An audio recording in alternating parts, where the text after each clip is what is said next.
ஆண்டவரும் இரட்சகருமாகிய இயேசு கிறிஸ்துவின் இனிதான நாமத்தினால இந்த புதிய நாளிலும் ஜீவனுள்ள தேவனுடைய வார்த்தையை நாம் தியானிக்கும்படியாய் கர்த்தர் நமக்கு பாராட்டின இந்த நல்ல நாளுக்காய் நான் தேவனை ஸ்தோத்தரிக்கின்றேன். 1 யோவான் 2:28 பிள்ளைகளே, அவர் வெளிப்படும் போது நாம் அவர் வருகையில் அவருக்கு முன்பாக வெட்கப்பட்டு போகாமல் தைரியம் உள்ளவர்களாய் இருக்கும்படிக்கு அவரில் நிலைத்திருங்கள். ஆமேன். கர்த்தருடைய நாமம் மகிமைப்படுவதாக. நாம் ஒவ்வொருவரும் இயேசு கிறிஸ்துவின் வார்த்தைக்குள், அவருடைய கட்டளைகளுக்குள் நாம் கீழ்ப்படிந்து நடக்கின்ற போது கர்த்தர் நம் ஒவ்வொருவரையும் அவருடைய வருகையில நாம் அவரோடு கூட செல்லும்படியாய் கர்த்தர் உங்களுக்கும் எனக்கும் அவர் கிருபை பாராட்டுவார். ஆம், இந்த உலகத்தில் வாழ்கிற அந்த ஒரே ஒரு வாழ்க்கையில நாம் ஒவ்வொரு நாளும் நம்முடைய ஆவி, ஆத்மா, சரீரத்தை பரிசுத்தமாய் பாதுகாத்து கொள்ள வேண்டும்.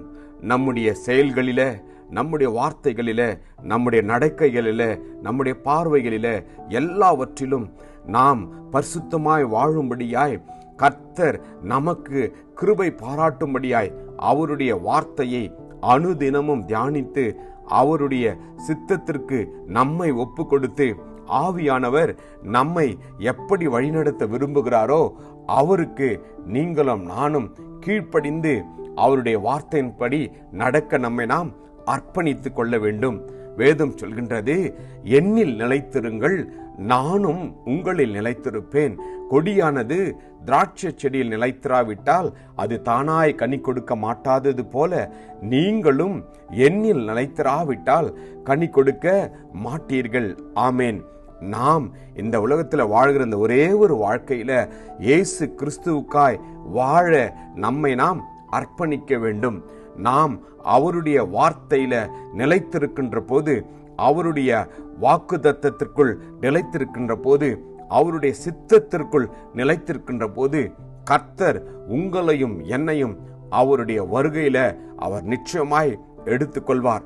நாம் வெட்கப்பட்டு போகாதபடி முடிவு பரியந்தமும் நாம் நிலைத்திருக்கின்ற போது ரட்சிக்கப்படுவோம் என்று வேதம் சொல்கிறது.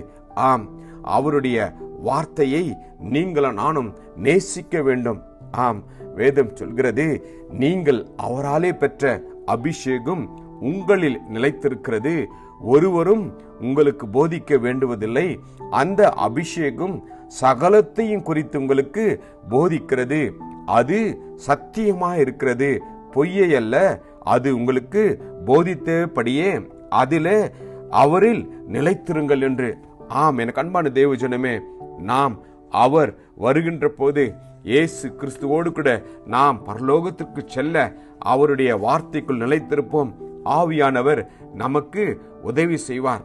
ஆம், சத்திய ஆவியாகிய அவர் வருகின்ற போது சகல சத்தியத்திற்குள்ளும் நம்மை அவர் நிச்சயமாய் நடத்துவார். என்றென்றைக்கும் நம்மோடு கூட இருக்கும்படிக்கு சத்திய ஆவியானவர் தேற்றரவாளன் நமக்குள் இருக்க வேண்டும். அதற்கு நம்மை நாம் தகுதிப்படுத்திக் கொள்ள வேண்டும். கர்த்தருக்கு பிரியமான வாழ்க்கையை வாழும்படி நம்மை நாம் அர்ப்பணிப்போமா? கர்த்தர் உங்களுக்கும் எனக்கும் கிருபை பாராட்டுவாராக. கிருபையும் இரக்கமும் நிறைந்த நல்ல தகப்பனே, இந்த நல்ல நாளுக்காக உமக்கு நன்றி ராஜாவே. அப்பா, நாங்கள் உம்மிலே நிலைத்திருக்க, உம்முடைய வருகையிலே நாங்கள் உமக்கு முன்பாக வெட்கப்பட்டு போகாமல் தைரியம் உள்ளவர்களாய் வரும்படிக்கு உம்முடைய வார்த்தையிலே நிலைத்திருந்து உமக்காய் மிகுந்த கனிகளை கொடுக்கும்படியான கிருபை தரப்போவதற்காக உமக்கு நன்றி அப்பா. வார்த்தையை நம்பி கீழ்ப்படிந்து உம்முடைய சித்தத்திற்கு ஒப்பு கொடுத்த ஒவ்வொருவரையும் உம்முடைய இரத்த கொட்டைகளை ஒப்பு கொடுத்து நான் செபிக்கிறேன். ஆசீர்வதியும் வழிநடத்தியர்களும் இயேசு கிறிஸ்துவின் வல்லமுள்ள நாமத்தில் செபிக்கிறோம் ஜீவனுள்ள நல்ல தகப்பனே. ஆமேன். God bless you. Jesus loves you. Amen and amen.